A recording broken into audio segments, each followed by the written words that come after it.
जय हिंद बंधुरा welcome to our channel GS master class. और आज के আমরা নিয়ে এসেছি ওয়েস্ট বেঙ্গল এসএসসি যে গ্রুপ সি এন্ড ডি তো মক টেস্ট নাম্বার 10। ঠিক আছে, তো অলরেডি 1 থেকে 9 পর্যন্ত যে মক টেস্ট আছে সেই মক টেস্ট একদম এই চ্যানেলটারই প্লে লিস্টে সুন্দর করে সাজানো অবস্থায় আপলোড করা আছে। ঠিক আছে, তো সেটি দেখা না থাকলে অবশ্যই সেটি দেখে নিও, তারপরে এই মক টেস্ট নাম্বার 10টা দেখবে। ঠিক আছে, এবং এছাড়াও আমরা এই চ্যানেলটার মধ্যেই যে ওয়েস্ট বেঙ্গল যে আপার প্রাইমারি আছে সেই আপার প্রাইমারি যে মক টেস্ট সেগুলো আমরা নিয়ে আসবো। তো অবশ্যই এই চ্যানেলটিকে সাবস্ক্রাইব করে রাখবে এবং বন্ধুদের মধ্যে শেয়ার করতে বলবে না। ঠিক আছে, তো এই মক টেস্টে আমরা দেখবো টোটাল সেরা 45টা প্রশ্ন উত্তর। ঠিক আছে, টোটাল সেরা যেটা 45টা প্রশ্ন উত্তর আছে সেটা আমরা দেখবো। এবং এই এই যে প্রশ্নগুলি আছে এগুলি সবগুলোই বাছাই করা পিওয়াইকিউ। ঠিক আছে, তো বিভিন্ন পরীক্ষায় আসা গুরুত্বপূর্ণ প্রশ্নগুলোকে বাছাই করে বানানো হয়েছে। তো সেটি দেখলে তোমরা অবশ্যই বুঝতে পারবে। তো চলে শুরু করি। প্রথম আমরা একটু বলে রাখি যে এটা হচ্ছে টোটাল 3টে সেকশন আছে। সেকশন 1 যেটা আছে জিকে আছে, সেকশন 2 তে কারেন্ট অ্যাফেয়ার্স রেখেছি এবং সেকশন 3 তে ইংলিশ থাকবে। ঠিক আছে, এই জিকে কোশ্চেনের মধ্যে হিস্ট্রি, জিওগ্রাফি, পলিটি, ইকোনমিক্স যা আছে সেগুলি থাকবে। ঠিক আছে, এবং পার্ট 2 তে যেটা আছে সেটা কারেন্ট অ্যাফেয়ার্স এবং পার্ট 3 তে ইংলিশ থাকবে। ঠিক আছে, তো চলো শুরু করি। প্রথম প্রশ্ন, তাহলে এখানে প্রথম প্রশ্ন বলা আছে যে গুপ্ত যুগে, এই যে গুপ্ত যুগে স্বর্ণ মুদ্রা কি নামে পরিচিত ছিল। ঠিক আছে, এখানে বলা আছে কি গুপ্ত যুগে স্বর্ণ মুদ্রা কি নামে পরিচিত ছিল। এই কোশ্চেনটা এসেছে ডাব্লিউবিসিএস মেন্স 2014 সালে।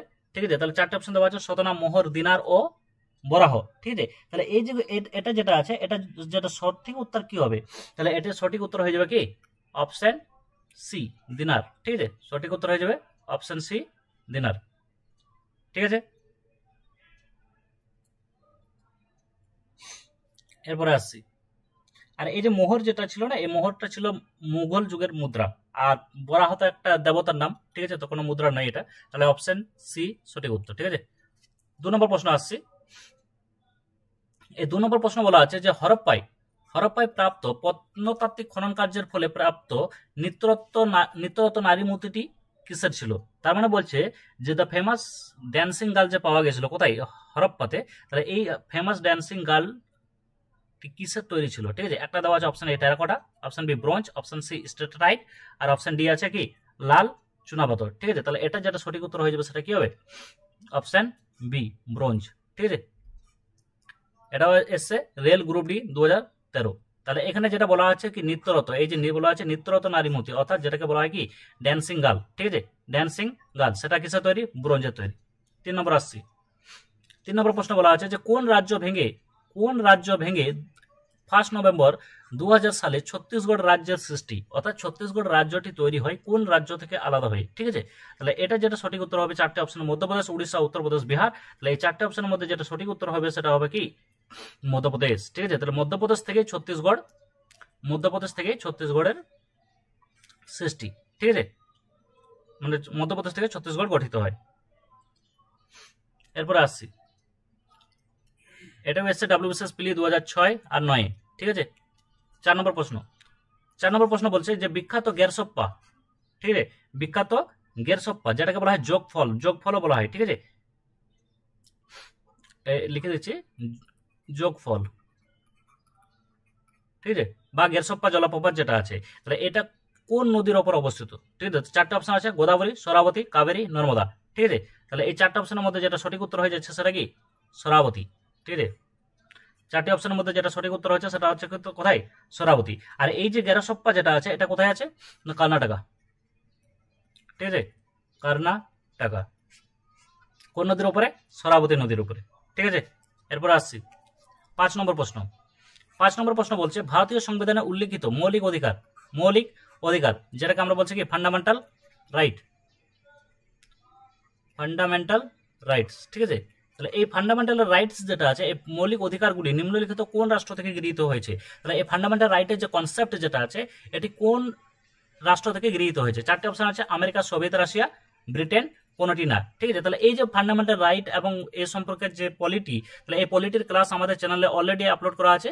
তো সেটা সেকশন করে দিয়েছি আমরা প্লে লিস্টে, সেখানে গিয়ে পরে তোমরা অবশ্যই সেই পলিটির ক্লাসটা দেখতে পারো। ঠিক আছে, তাহলে এই মৌলিক অধিকারের যে কনসেপ্টটি নেওয়া আছে সেটা হচ্ছে কি অপশন এ আমেরিকা। ঠিক আছে, অপশন এ আমেরিকা। এটাও এসছে এসএসসি এমটিএস 2013 সালে। এরপর আসছি আমরা 6 নম্বর প্রশ্নের দিকে।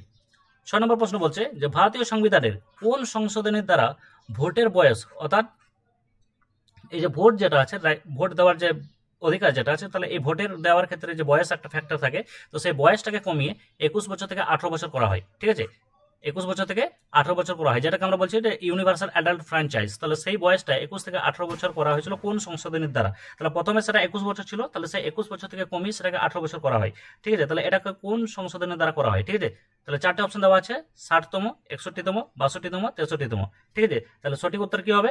61তম। ঠিক আছে, তোমরা এটাতে আমরা জানাবে যে এটা ইয়ার কত ছিল। ঠিক আছে, অর্থাৎ কোন সালে হয়েছিল। ঠিক আছে, 7 নম্বর প্রশ্ন আসছে। 7 নম্বর প্রশ্ন বলছে, স্বামী বিবেকানন্দ রামকৃষ্ণ মিশন প্রতিষ্ঠা করেছিলেন। স্বামী বিবেকানন্দ রামকৃষ্ণ মিশন প্রতিষ্ঠা করেছিলেন কোন সালে? 1866, 1885, 1893, 1897। এটাও এসছে WBCS পিলি 2004। ঠিক আছে, তাহলে এই চারটে অপশনের মধ্যে যেটা সঠিক উত্তর কি হবে? 1897। ঠিক আছে, আর স্বামী বিবেকানন্দ চিকাগো শহরে যে বক্তৃতা দেন সেটা কত সালে? সেটা হচ্ছে 1893। ঠিক আছে, তাহলে এক্ষেত্রে অপশন ডি যেটা হচ্ছে, স্বামী বিবেকানন্দ রামকৃষ্ণ মিশন প্রতিষ্ঠা করেছিলেন 1897 সালে। ঠিক আছে, এরপর আসছি কোয়েশ্চেন নম্বর 8। কোয়েশ্চেন নম্বর 8 বলছে, কে স্বদেশ বান্ধব সমিতি প্রতিষ্ঠা করেছিলেন? তাহলে এই যে স্বদেশ বান্ধব সমিতি, এই স্বদেশ বান্ধব সমিতি কে প্রতিষ্ঠা করেছিলেন? ঠিক আছে, চারটে অপশন দেওয়া আছে, অশ্বিনী কুমার দত্ত, পুলিন দাস, সূর্য সেন, বারীন্দ্র ঘোষ। তাহলে যেটা সঠিক উত্তর হবে সেটা কি হবে? Option A, Ashwini Kumar Dutta. তো তোমরা অবশ্যই নিজেরা আনসার করার চেষ্টা করবে। ঠিক আছে, এবং তার সাথে সাথে তোমরা জানাবে যে তোমাদের স্কোর কত হচ্ছে। ঠিক আছে, আউট অফ 45 স্কোর কত হচ্ছে এবং ক্লাসটি কেমন লাগলো অবশ্যই তোমরা কমেন্টে জানাবে, এতে আমাদের কি হয় না, উৎসাহ বাড়বে। ঠিক আছে, তো তোমরা কমেন্টে লাইক করতে ভুলবে না এবং চ্যানেলটি সাবস্ক্রাইব করতে ভুলবে না। ঠিক আছে, তো 9 নম্বর প্রশ্ন আসছি। 9 নম্বর প্রশ্ন বলা আছে যে বায়ুমণ্ডলের নিম্ন স্তর হলো। তাহলে বায়ুমণ্ডলের যে আমরা জানি যে লেয়ার যেটা আছে, অর্থাৎ স্তর যেটা আছে, এইভাবে স্তর থাকে। তাহলে সব থেকে যে নিম্ন স্তর কোনটি? ঠিক আছে, তাহলে সব থেকে নিম্ন স্তর কোনটি হবে? ট্রপোস্ফিয়ার। ঠিক আছে, সব থেকে নিম্ন স্তর ট্রপোস্ফিয়ার। ঠিক আছে, তারপরে স্ট্র্যাটোস্ফিয়ার। তো আমরা এক্ষেত্রে সঠিক উত্তর পেয়ে যাচ্ছি কি? ট্রপোস্ফিয়ার। ঠিক আছে, অপশন এ, এটিও এসছে WBCS 2003 সালে। 10 নম্বর প্রশ্ন, এখানে বলা আছে যে তিলপাড়া ব্যারাজ। তাহলে তিলপাড়া ব্যারাজ যে নদীর ওপর অবস্থিত তা হলো। চারটে অপশন দেওয়া আছে, দামোদর, কংসাবতী, ময়ূরাক্ষী, শিলাবতী। এটা যেটা আছে, এটা ওয়েস্ট বেঙ্গল জিওগ্রাফির ওপর কোশ্চেনটা দেওয়া আছে। ঠিক আছে, তো যেহেতু গ্রুপ সি এন্ড ডি, তো সেক্ষেত্রে ওয়েস্ট বেঙ্গল জিওগ্রাফির ওপর ফোকাস থাকবে। তো সেক্ষেত্রে আমরা যেটা দেখতে পাচ্ছি যে চারটে অপশন দেওয়া আছে, দামোদর, কংসাবতী, ময়ূরাক্ষী অ্যান্ড শিলাবতী। তাহলে সঠিক উত্তর কি হবে? সঠিক উত্তর হয়ে যাবে ময়ূরাক্ষী। ঠিক আছে,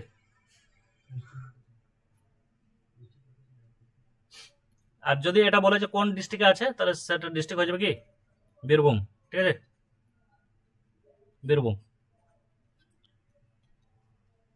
11 নম্বর প্রশ্ন বলা আছে যে কংগ্রেসের কোন অধিবেশনে সুভাষচন্দ্র বসু দ্বিতীয়বারের জন্য সভাপতি নির্বাচিত হন? তাহলে এর মোস্ট ইম্পর্টেন্ট আছে যে কংগ্রেসের কোন অধিবেশনে সুভাষচন্দ্র বসু দ্বিতীয়বারের জন্য সভাপতি নির্বাচিত হন। এটি হচ্ছে WBCS পিলি 2012 সালে। ঠিক আছে, হরিপুরা, ত্রিপুরী, ওয়ার্ধা, কোনোটি নয়। ঠিক আছে, তাহলে চারটে অপশনের মধ্যে সঠিক উত্তর কি হবে? তাহলে সঠিক উত্তর হয়ে যাচ্ছে কি? ত্রিপুরী। সঠিক উত্তর হয়ে যাচ্ছে ত্রিপুরী। ঠিক আছে, তাহলে হরিপুরা যেটা আছে, প্রথম যেটা এসেছিল সেটা কোথায়? হরিপুরা। কত সালে যদি বলে, তাহলে সেটা হবে কি? 1938। আর ত্রিপুরী এসেছিল, ত্রিপুরী হয়েছিল 1939। তাহলে এখানে যেটা কোশ্চেন আসে বারবার, যে ত্রিপুরা অধিবেশনে সুভাষচন্দ্র বসু কাকে পরাজিত করে সভাপতি নির্বাচিত হন? কাকে পরাজিত করে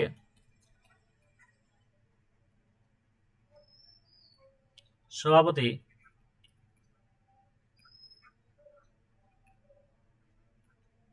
নির্বাচিত হন? ঠিক আছে, এটা তোমরা অবশ্যই কমেন্ট করে জানাবে এবং কমেন্ট করার সময় এটা মেনশন করবে অবশ্যই যে কোন কোশ্চেনের অ্যান্সার দিচ্ছ। ঠিক আছে, তো 11 বা 12 বা জিএস এর 11 এরকম করে মেনশন করে দিবে। ঠিক আছে, 12 নম্বর প্রশ্ন। 12 নম্বর প্রশ্ন বলা আছে যে কোন ভিটামিন রক্ত তঞ্চনে সহায়তা করে? কোন ভিটামিন রক্ত তঞ্চন? এই রক্ত তঞ্চন মানে হচ্ছে ব্লাড ক্লটিং। ঠিক আছে, ব্লাড ক্লটিং। তাহলে বলছে কোন ভিটামিন রক্ত তঞ্চনে সহায়তা করে? তাহলে চারটে অপশন দেওয়া আছে, vitamin A, vitamin D, vitamin B, vitamin K. সঠিক উত্তর কি হবে? Vitamin K. ঠিক আছে, ভিটামিন কে। এরপর আসছি 13 নম্বর প্রশ্ন বলা আছে যে ভারতবর্ষের রাষ্ট্রপতি জরুরি অবস্থা জারি করতে পারেন। তাহলে ভারতবর্ষের রাষ্ট্রপতি, প্রেসিডেন্ট অফ ইন্ডিয়া, যে ইমার্জেন্সি যেটা আছে, ইমার্জেন্সি অবস্থা জারি করতে পারেন কত নম্বর ধারা অনুসারে? 352, 356, 360 বা উল্লেখিত সমস্ত ধারা অনুসারে? তাহলে এটা সঠিক উত্তর কি হবে? তাহলে এটা সঠিক উত্তর হয়ে যাচ্ছে কি উল্লেখিত সমস্ত ধারা অনুসারে। ঠিক আছে, তাহলে এক্ষেত্রে আমরা একটু দেখে নেবো যে আর্টিকেল 352 352 যেটা আছে সেটা হচ্ছে কি ন্যাশনাল ইমার্জেন্সি, সেটা হচ্ছে ন্যাশনাল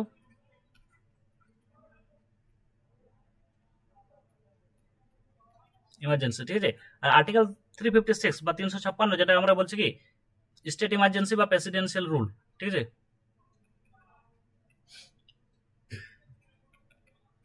প্রেসিডেন্সিয়াল রুল, আর এদিকে যেটা আসছে সেটাকে এটাকে আবার আলাদাভাবে স্টেট ইমার্জেন্সিও বলে। আর 360 যেটা আছে সেটাকে আমরা বলছি কি ফাইন্যান্সিয়াল ইমার্জেন্সি।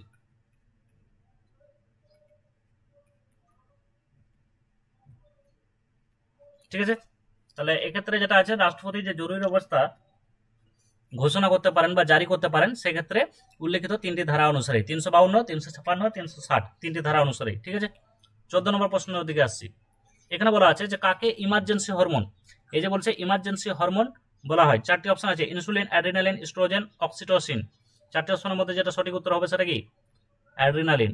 অ্যাড্রিনালিন হরমোনকে ইমার্জেন্সি বা আপাতকালীন হরমোনও বলা হয়। ঠিক আছে, ইমার্জেন্সি হরমোন বা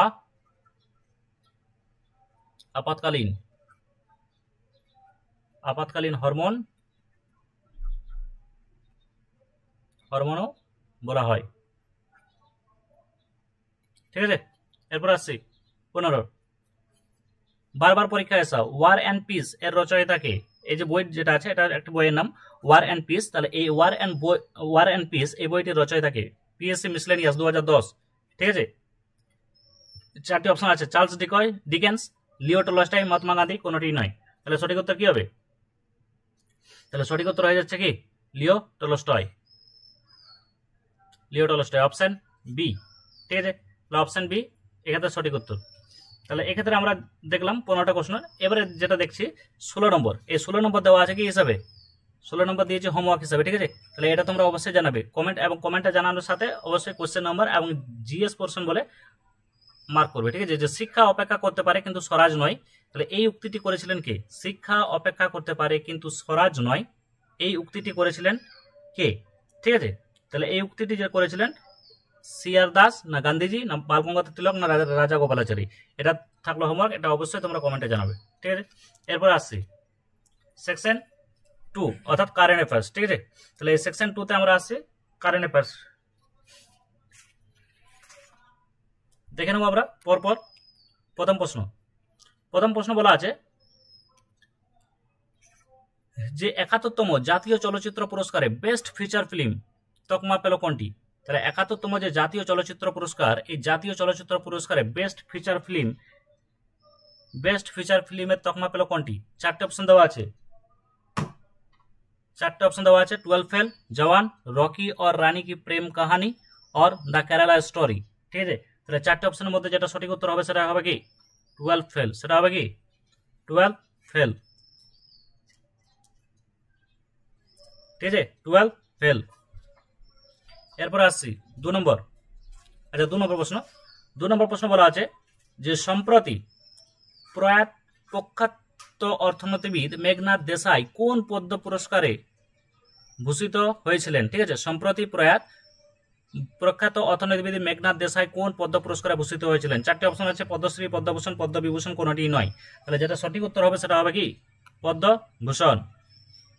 ঠিক আছে, সঠিক উত্তর হচ্ছে কি পদ্মভূষণ। 3 নম্বর আসছি 3 নম্বর বলা আছে যে কি সেনাবাহিনীর পরবর্তী উপপ্রধান হিসেবে দায়িত্ব নিলেন কে?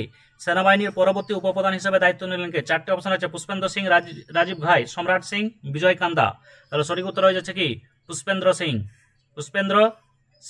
3 নম্বর প্রশ্নের সঠিক উত্তর পুষ্পেন্দ্র সিং। 4 নম্বর প্রশ্ন দেখছি। 4 নম্বর প্রশ্ন বলা আছে যে মাছ উৎপাদনে, ঠিক আছে, মাছ প্রোডাকশন বা যেটা আমরা বলি ফিশ প্রোডাকশন, তাহলে এই মাছ উৎপাদনে বিশ্বব্যাপী কোন স্থানে রয়েছে ভারত? ঠিক আছে, চারটি অপশন রয়েছে, চারটি অপশনের মধ্যে যেটা সঠিক উত্তর হয়ে যাচ্ছে দ্বিতীয়। তাহলে ভারত দ্বিতীয় স্থানে রয়েছে। ঠিক আছে, 5 নম্বর প্রশ্ন দিকে আসছি। ইন্ডিয়া ইলেকট্রিক মোবিলিটি ইন্ডেক্স, যেটাকে শর্টকাটে বলছে কি IEMI, India electric mobility index চালু করলো? 4টে অপশন দেওয়া আছে, reserve bank of India, NITI Aayog, ministry of electronics and information technology, আর অপশন ডি কোনোটি নয়। তাহলে এই 4টে অপশনের মধ্যে যেটা সঠিক উত্তর হয়ে যাবে সেটা কি? নীতি আয়োগ। ঠিক আছে, তাহলে option B is the correct answer. 6 নম্বর প্রশ্নের দিকে আসছি। 6 নম্বর প্রশ্ন বলা আছে যে হেপাটাইটিস ডি ভাইরাসকে ক্যান্সার সৃষ্টিকারী হিসাবে শ্রেণীবদ্ধ করলো কোন সংস্থা? হেপাটাইটিস ডি ভাইরাসকে ক্যান্সার সৃষ্টিকারী হিসাবে শ্রেণীবদ্ধ করলো অর্থাৎ লিস্টেড করলো কোন সংস্থা? 4টে অপশনের মধ্যে সঠিক উত্তর যেটা হবে সেটা হবে কি? অপশন ডি, হু, ওয়ার্ল্ড হেলথ অর্গানাইজেশন। ঠিক আছে, ওয়ার্ল্ড হেলথ অর্গানাইজেশন। নেক্সট 7 নম্বর প্রশ্ন বলা আছে ডার্ক ইগল, এই যে এই নামটা মনে রাখবে। ঠিক আছে, ডার্ক ইগল নামে হাইপারসোনিক মিসাইল সিস্টেম তৈরি করলো কোন দেশ? ডার্ক ইগল নামে হাইপারসোনিক মিসাইল সিস্টেম তৈরি করলো কোন দেশ? তাহলে 4টে অপশনের মধ্যে যেটা সঠিক উত্তর হয়ে যাচ্ছে সেটা কি? আমেরিকা। ঠিক আছে, এরপরে আসছি 8 নম্বর প্রশ্ন। 8 নম্বর প্রশ্ন বলা আছে ওয়াই দ্য কনস্টিটিউশন ম্যাটার্স, এই নামটা মনে রাখবে। ঠিক আছে, ওয়াই দ্য কনস্টিটিউশন ম্যাটার্স শিরোনামে তার প্রথম বই প্রকাশ করলেন ভারতের প্রাক্তন প্রধান বিচারপতি। ঠিক আছে, তাহলে এই শিরোনামে অর্থাৎ এই টাইটেলে বা এই টাইটেলে যে বইটি প্রকাশ করলেন ভারতের প্রাক্তন প্রধান বিচারপতি কে? ঠিক আছে, উদয় উমেশ ললিত, দীপক মিশ্র, শরদ অরবিন্দ ববদে অথবা DY চন্দ্রচূড়। তাহলে যেটা সঠিক উত্তর হয়ে যাচ্ছে সেটা কি? DY চন্দ্রচূড়। নামটা মনে রাখবে, why the constitution, why the constitution, এই যেটা আছে হোয়াই দ্য কনস্টিটিউশন ম্যাটার। ঠিক আছে, এরপর আসছি 9 নম্বর বলা আছে যে সম্প্রতি রুবেলা মুক্ত দেশ হিসাবে ঘোষিত হলো। 4টে অপশন আছে, নেপাল, শ্রীলঙ্কা, ইরান, পাকিস্তান। সঠিক উত্তর কি হবে? নেপাল।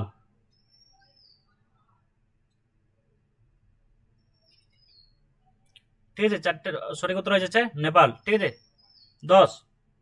10 নম্বর প্রশ্ন বলা আছে যে ভারতের 79th অর্থাৎ 79তম স্বাধীনতা দিবসের থিম কি ছিল?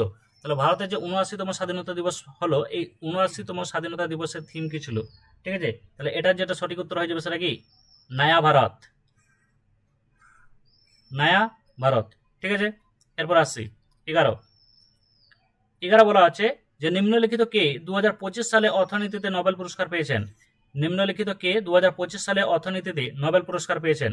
তাহলে কি আছে? জয়েল মুকির, অপশন এ আছে জয়েল মুকির, অপশন বি আছে ফিলিপ আগিয়ান, অপশন সি আছে Peter Howitt, and option D আছে উপরের সবকটি। তাহলে সঠিক উত্তর হয়ে যাচ্ছে উপরের সবকটি। তাহলে এক্ষেত্রে একটু বলে রাখি যে এই যে নোবেল পুরস্কার 2025 আছে, এই নোবেল পুরস্কার 2025 এবং নোবেল পুরস্কার সম্পর্কে বিস্তারিত তথ্য নিয়ে যে আমাদের চ্যানেলে একটি ভিডিও আপলোড করা আছে, তাহলে সেটি দেখে না থাকলে অবশ্যই দেখে থাকবে, এবং সেটি দেখলে অবশ্যই এই যে নোবেল সম্পর্কিত যা কোশ্চেন আছে পরীক্ষায় যে সমস্ত কোশ্চেন নোবেল সম্পর্কিত থাকে MCQ করানো আছে ওই চ্যানেলটির ওই ভিডিওটির মধ্যে, তো সেটি দেখে থাকলে সেটি ক্লিয়ার হয়ে যাবে। ঠিক আছে, তো সেই ভিডিওটা অবশ্যই দেখে রাখবে। এরপরে আসছি 12 নম্বর প্রশ্ন। 12 নম্বর প্রশ্নতে বলা আছে যে রাজ্য ফেরত আসা পরিযায়ী শ্রমিকদের জন্য শ্রমশ্রী প্রকল্প লঞ্চ করলো কোন রাজ্য সরকার? তাহলে রাজ্য ফেরত পরিযায়ী শ্রমিক, ঠিক আছে, তাহলে এই পরিযায়ী শ্রমিকদের জন্য শ্রমশ্রী প্রকল্প লঞ্চ করলো কোন রাজ্য সরকার? তাহলে 4টে অপশনের মধ্যে যেটা সঠিক উত্তর হয়ে যাবে সেটা হবে কি? পশ্চিমবঙ্গ। সঠিক উত্তর পশ্চিমবঙ্গ। এরপর আসছি 13 নম্বর প্রশ্ন। 13 নম্বর প্রশ্ন বলা আছে যে ভারতের প্রথম দেশীয় ফোটনিক রাডার, তাহলে ভারতের প্রথম দেশীয় ফোটনিক রাডার সফলভাবে তৈরি করলো। 4টে অপশন দেওয়া আছে, 4টে অপশনের মধ্যে সঠিক উত্তর হয়ে যাবে কি? DRDO। ঠিক আছে, এরপর আসছি 14 নম্বর প্রশ্ন। এই 14 নম্বর প্রশ্ন যেটা আছে, 14 নম্বর প্রশ্ন বলা আছে যে সম্প্রতি অবসর ঘোষণাকারী, এটা করি হয়ে গেছে, ঠিক আছে, এটা হবে কারি, ঠিক আছে, একটু দেখে নেবে। অবসর ঘোষণাকারী চেতেশ্বর পূজারা কোন খেলার সঙ্গে যুক্ত? তাহলে চেতেশ্বর পূজারা আমরা জানি কি ক্রিকেট খেলার সঙ্গে যুক্ত। ঠিক আছে, এরপরে আসছি 15 নম্বর। 15 নম্বর বলা আছে অস্ট্রিয়ান গ্র্যান্ড প্রিক্স, ঠিক আছে, অস্ট্রিয়ান গ্র্যান্ড প্রিক্স 2025 জিতলেন কে? তাহলে সঠিক উত্তর হয়ে যাচ্ছে কি? ল্যান্ডো নরিস। ল্যান্ডো নরিস, ঠিক আছে। তাহলে এখানেই আমরা দেখলাম টোটাল 15টি প্রশ্ন কারেন্ট অ্যাফেয়ার্স থেকে। এরপরে আসছি আমরা ইংলিশ সেকশনে, ঠিক আছে। তাহলে ইংলিশেও আমরা দেখতে পাচ্ছি টোটাল 15টি কোশ্চেন আছে, তো আমরা দেখে নিই পরপর। প্রথমটা দেখি। প্রথমটাতে বলা আছে যে চুজ দ্য সিনোনিম অফ দিয়েছে অ্যাবান্ডন, ঠিক আছে, তাহলে অ্যাবান্ডন, তাহলে এই যে অ্যাবান্ডন দিয়েছে, তাহলে অ্যাবান্ডন কি হবে, তাহলে প্রথমে আমরা জানবো অ্যাবান্ডন মানেটা কি, ঠিক আছে, তাহলে অ্যাবান্ডন মানে কি, তাহলে সেক্ষেত্রে আমরা জানি অ্যাবান্ডন মানে হচ্ছে লিভ বা গিভ আপ কমপ্লিটলি, ঠিক আছে, লিভ বা গিভ আপ কমপ্লিটলি, যেটাকে আমরা বাংলায় বলি কি পরিত্যাগ করা, বাংলায় বলি পরিত্যাগ করা, ঠিক আছে। তাহলে এক্ষেত্রে যেটা চারটে অপশন দেওয়া আছে, এই চারটি অপশনের মধ্যে সঠিক উত্তর কি হবে, তাহলে চারটি অপশনের মধ্যে সঠিক উত্তর হয়ে যাবে কি ফরসেক, ঠিক আছে। তাহলে ফরসেক মানে হচ্ছে গিভ আপ বা রিনাউন্স করা, পরিত্যাগ করা, ঠিক আছে, গিভ আপ বা রিনাউন্স করা। কন্টিনিউ মানে তো কন্টিনিউ রাখা, রিজিউম মানেও তাই, একবার মানে গ্রহণ করা, তাহলে সেক্ষেত্রে হয়ে যাচ্ছে কি আমাদের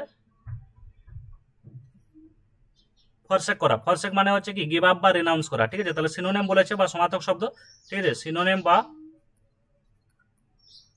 সমার্থক শব্দ, তাহলে অ্যাবান্ডনের সিনোনিম হয়ে যাচ্ছে ফরসেক। 2 নম্বর কোশ্চেনের দিকে আসছি, choose the synonym of explicit, এখানে বলা আছে choose the synonym of explicit, তাহলে প্রথমে আমরা এক্সপ্লিসিটের মিনিং জানবো। তাহলে এক্সপ্লিসিট যেটা আছে, এক্সপ্লিসিটের মিনিং হচ্ছে stated clearly and in detail, মানে যেটা খুব ক্লিয়ার ভাবে বোঝাতে থাকবে, ঠিক আছে, স্টেটেড অর্থাৎ বর্ণিত, in clearly or in detail, ঠিক আছে, ইন ডিটেল মানে সুন্দর করে বর্ণনা, যেটা কাছে খুব সুন্দর করে পরিষ্কারভাবে, সেটাকে আমরা বলছি কি এক্সপ্লিসিট। তাহলে এই এক্সপ্লিসিটের যেটা সঠিক উত্তর হয়ে যাচ্ছে কি, এবার আমরা বুঝতেই পারছি সেটা হয়ে যাবে কি ক্লিয়ার, ঠিক আছে, ক্লিয়ার অর্থাৎ স্বচ্ছ, ঠিক আছে, তাহলে অপশন এ। এরপর আসছি ফিল ইন দ্য ব্ল্যাঙ্কস, ঠিক আছে, ফিল ইন দ্য ব্ল্যাঙ্কস বলা আছে we can make no progress if we continue working dash these conditions, তাহলে চারটে অপশন দেওয়া আছে ইনটু, উইথ, আন্ডার, ফর, ঠিক আছে। তাহলে we can make no progress, আমরা কোনো প্রোগ্রেস বা উন্নতি করতে পারবো না if you continue working dash this condition, চারটে অপশনের মধ্যে যেটা সঠিক উত্তর হয়ে যাবে সেটা কি আন্ডার, ঠিক আছে। তাহলে এক্ষেত্রে আমরা একটু দেখে রাখবো যে আন্ডার যেটা আছে এই এটা একটা ফ্রেজ টাইপের, ঠিক আছে। তাহলে আন্ডার যখন ইউজ হবে তখন মানে হবে যে in a situation or in a situation of control, ঠিক আছে, in a situation of control, ঠিক আছে, in a situation of control or influence বা সিচুয়েশন, তাহলে মানে কোনো কিছুর আন্ডারে বা আন্ডার দ্য প্রেসার, তাহলে এরকম বোঝাতে আমরা আন্ডার ইউজ করি, ওয়ার্কিং আন্ডার দিস কন্ডিশন, মানে এই কন্ডিশনে কাজ করলে আমরা কোনো প্রোগ্রেস করতে পারবো না, তাহলে এক্ষেত্রে সঠিক উত্তর হয়ে যাচ্ছে কি অপশন সি। 4 নম্বর প্রশ্নের দিকে আসছি, এখানে বলা আছে fill in the blanks, the teacher asks the student to dash the work in the, আচ্ছা এখানে আবার লুক হবে, ঠিক আছে, তাহলে এটা হয়ে যাচ্ছে কি লুক আপ, ঠিক আছে, এটা একটা কোশ্চেন রিপিট হয়ে গেছে, তাহলে এটা হয়ে যাবে কি লুক আপ, ঠিক আছে, মানে কোনো কিছুকে খোঁজা, সার্চ করা, সেটাকে বোঝাচ্ছে লুক আপ, ঠিক আছে, লুক আপ মানে হচ্ছে কোনো কিছুকে সার্চ করা, কোনো কিছুর মধ্যে খোঁজা, ঠিক আছে। এরপর আসছি 5 নম্বর বলা আছে চুজ দ্য অ্যান্টোনিয়াম, ঠিক আছে, চুজ দ্য অ্যান্টোনিয়াম, তাহলে অ্যান্টোনিয়াম বলেছে আইসোলেশন, তাহলে অ্যান্টোনিয়াম মানে কি বিপরীত শব্দ, তাই তো, তাহলে বিপরীতার্থক শব্দ, তাহলে এখানে আইসোলেশন বলা আছে, তাহলে আইসোলেশন মানে কি, আইসোলেশন মানে আমরা জানি স্টেট অফ বিং অ্যালোন, এটা তো আমরা করোনার সময় খুব ভালো করে জেনেছিলাম, স্টেট অফ বিং অ্যালোন মানে একা হয়ে যাওয়া, ঠিক আছে। তাহলে এক্ষেত্রে আইসোলেশনের যেটা সঠিক অ্যান্টোনিয়াম অর্থাৎ বিপরীত শব্দ যেটা হবে সেটা হবে কি অ্যাসোসিয়েশন, অর্থাৎ গ্রুপ করে বা সবার সাথে থাকা, অ্যাসোসিয়েশন।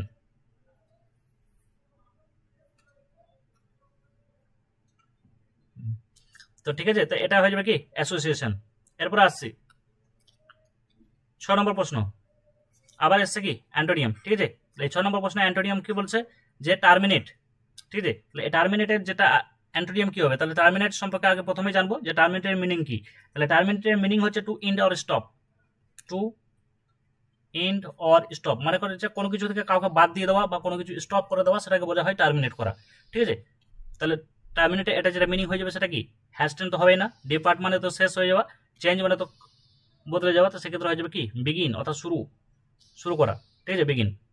তাহলে এক্ষেত্রে বলে রাখি যে প্রত্যেকটা পার্ট যেটা আছে কারেন্ট অ্যাফেয়ার্স বা জিএস বা ইংলিশ, সেক্ষেত্রে তোমরা কে কত পাচ্ছ সেটাও জানালে ভালো হয়, বা একসাথে আউট অফ 45 যেটা আছে আউট অফ 45 কত হচ্ছে সেটা অবশ্যই জানাবে, এবং যে জায়গাগুলো তোমাদের দুর্বল আছে সেগুলিকে একটু বেশি করে ফোকাস করবে, ঠিক আছে। তো যদি একবার যদি না হয় তো ভিডিওটিকে অবশ্যই দুবার দেখবে, তাহলে সেক্ষেত্রে কি হবে না বারবার দেখার ফলে এই যে কারেন্ট অ্যাফেয়ার্স যেটা আছে কারেন্ট অ্যাফেয়ার্স বারবার প্র্যাকটিসের ফলে অবশ্যই সেটা মাথায় থাকবে, ঠিক আছে।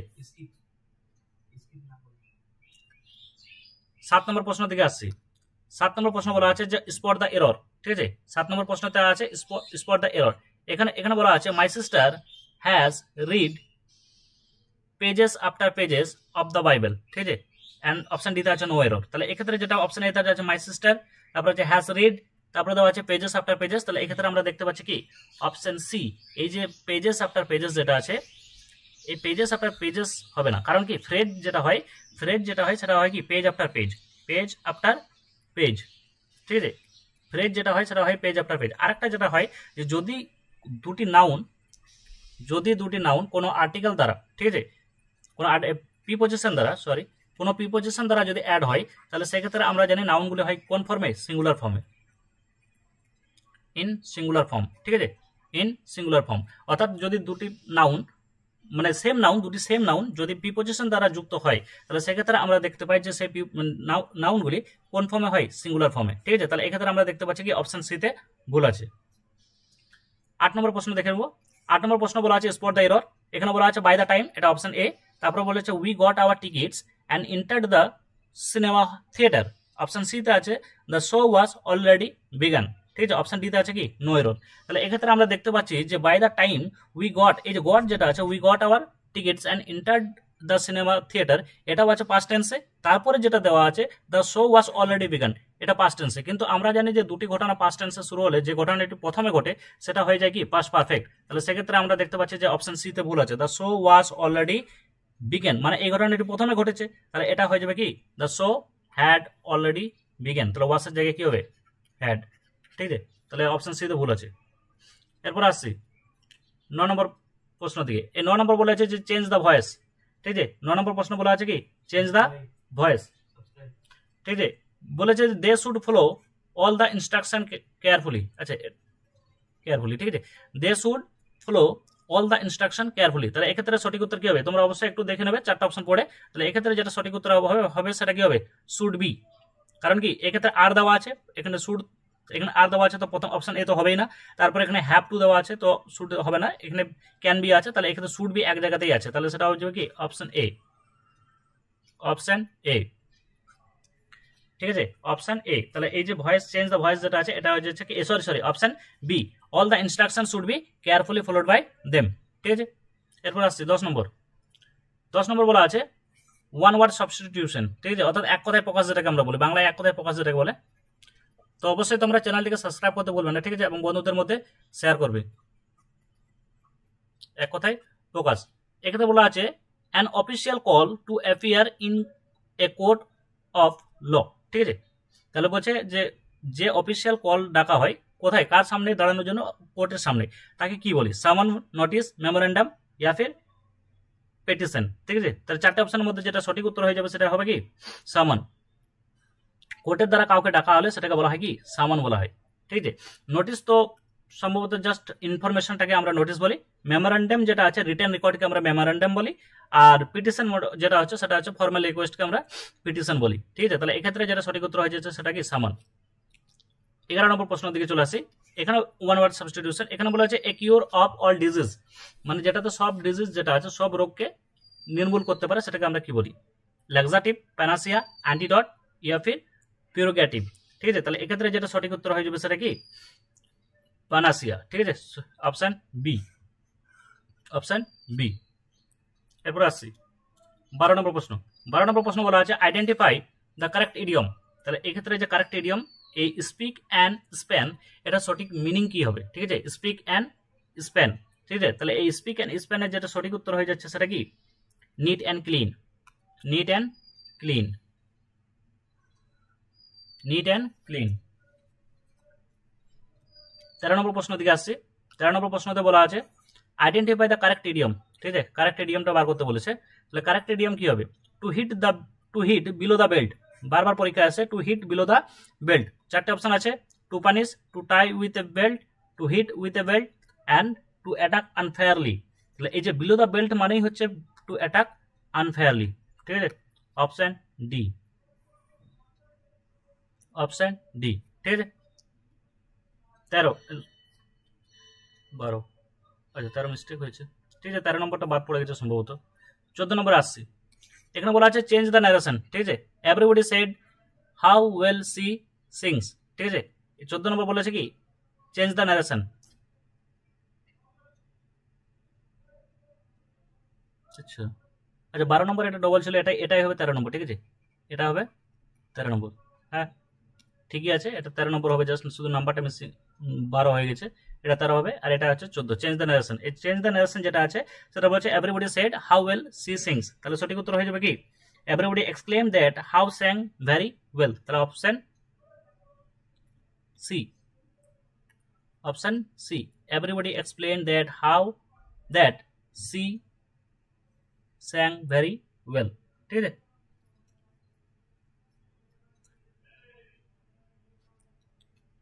লাস্টে আছে 15 নম্বর প্রশ্ন। 15 নম্বর প্রশ্ন বলেছে আইডেন্টিফাই দ্য কারেক্ট স্পেলিং, তাহলে চারটে অপশন দেওয়া আছে, অর্ডিন্যান্স, অর্ডিন্যান্স, অর্ডিন্যান্স, এই যে স্পেলিং গুলো দেওয়া আছে, ঠিক আছে। তাহলে এই অর্ডিন্যান্স মানে হচ্ছে এ ল অর রেগুলেশন, ঠিক আছে। তাহলে আগে আমরা এই স্পেলিং অর্ডিন্যান্সের মিনিংটা আমি জেনে নিচ্ছি, এ ল অর রেগুলেশন, ঠিক আছে। তাহলে এটা যেটা আছে এটা সঠিক উত্তর হয়ে যাবে কি ordinance, option C, option C, ঠিক আছে। তাহলে এখানে আমরা সমাপ্ত করছি। টোটাল যেটা 45 যেটা ছিল, তাহলে 45টি কোশ্চেন বা 45টা কোশ্চেন আমরা অলরেডি আলোচনা করলাম। তো সেগুলো তোমরা অবশ্যই দেখবে, একবার না হলে অবশ্যই ভিডিওটি দুবার দেখবে, এবং সেক্ষেত্রে তোমাদের অবশ্যই এই যে কারেন্ট অ্যাফেয়ার্স যে কোশ্চেনগুলো আছে সেগুলো মনে থাকবে, ঠিক আছে। তো এখানেই আমরা শেষ করছি, এবং ভিডিওটি ভালো লাগলে বন্ধুদের মধ্যে অবশ্যই শেয়ার করবে। এখানে শেষ করছি, জয় হিন্দ।